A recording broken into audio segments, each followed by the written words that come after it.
নমস্কার বন্ধুরা, সকলকে আমার চ্যানেলে স্বাগত। রাজ্যের সমস্ত ধরনের রাজ্য সরকারি কর্মচারীর পাশাপাশি সমস্ত ধরনের সরকার প্রসূত বিদ্যালয়ের শিক্ষক, শিক্ষিকা বা শিক্ষাকর্মী এবং এদের পাশাপাশি রাজ্যের অন্যান্য ধরনের সমস্ত কর্মচারী, যেমন পঞ্চায়েতের স্টাফ বা মিউনিসিপ্যালিটি দপ্তরের কর্মচারী বা কর্পোরেশনের কর্মী বা লাইব্রেরির কর্মচারী এবং এদের পাশাপাশি রাজ্যের সমস্ত পেনশনার এবং ফ্যামিলি পেনশনারদের জন্য মাইনে এবং পেনশন সংক্রান্ত একটি অত্যন্ত গুরুত্বপূর্ণ অর্ডার জারি করা হয়েছে।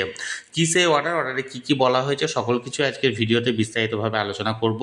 ভিডিওটি অত্যন্ত গুরুত্বপূর্ণ, তাই প্রথম থেকে শেষ পর্যন্ত অবশ্যই ধৈর্য সহকারে দেখবেন এবং ভালো লেগে থাকলে অবশ্যই একটি লাইক করবেন এবং সকলের সঙ্গে শেয়ার করবেন। আর সেই সাথে চ্যানেলে যদি প্রথমবার হয়ে থাকেন এই রকমের ইনফরমেটিভ ভিডিও আরও দেখার জন্য যারা এখনও পর্যন্ত চ্যানেলটিকে সাবস্ক্রাইব করেননি তারা অবশ্যই চ্যানেলটিকে সাবস্ক্রাইব করে নিতে ভুলবেন না।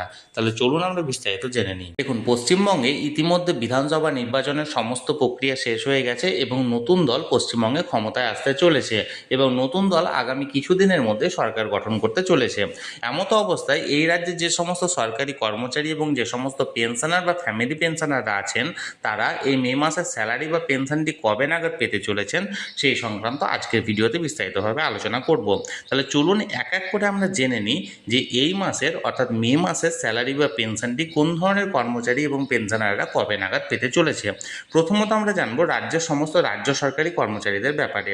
পশ্চিমবঙ্গের সমস্ত ধরনের রাজ্য সরকারি কর্মচারীরা তাদের মে মাসের স্যালারিটি তাদের অ্যাকাউন্টে পেতে চলেছে আগামী 28শে মে বৃহস্পতিবারের দিন। এরপর আমরা জানবো রাজ্যের সমস্ত সরকার প্রসূত বিদ্যালয়ের শিক্ষক, শিক্ষিকা বা শিক্ষাকর্মীদের ব্যাপারে। রাজ্যের সমস্ত ধরনের সরকার প্রসূত বিদ্যালয়ের শিক্ষক, শিক্ষিকা বা শিক্ষাকর্মীরা তারা তাদের মে মাসের স্যালারিটি পেতে চলেছে রাজ্য সরকারি কর্মচারীদের পাওয়ার ঠিক একদিন পরে, অর্থাৎ 29শে মে শুক্রবারের দিন।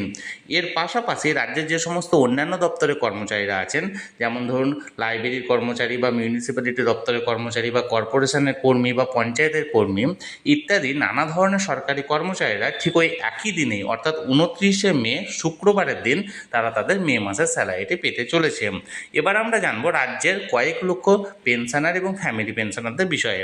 রাজ্যের কয়েক লক্ষ পেনশনার এবং ফ্যামিলি পেনশনাররা তারা তাদের মে মাসের পেনশনটি বা ফ্যামিলি পেনশনটি পেতে চলেছে আগামী 1 জুন সোমবারের দিন, অর্থাৎ 1 জুন তাদের মে মাসের পেনশন বা ফ্যামিলি পেনশনটি তাদের অ্যাকাউন্টে ক্রেডিট হতে চলেছে।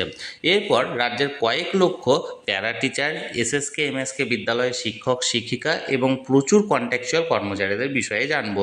এই ধরনের কর্মচারীরা তাদের মে মাসের স্যালারিটি পেতে চলেছেন ঠিক ওই একই দিনে, অর্থাৎ 1 জুন। 1 জুন সোমবারের দিন তাদের অ্যাকাউন্টে ক্রেডিট হয়ে যাবে তাদের মে মাসের স্যালারিটি।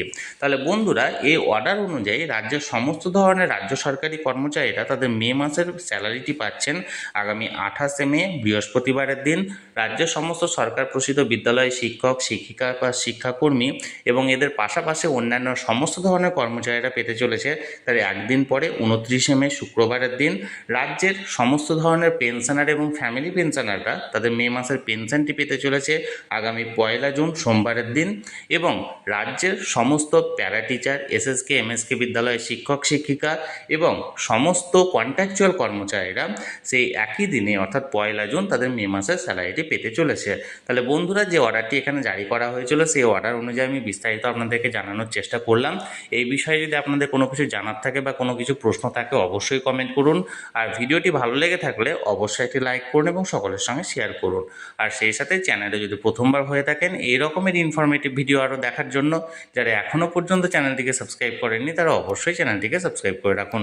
ধন্যবাদ, দেখা হচ্ছে পরের ভিডিওতে।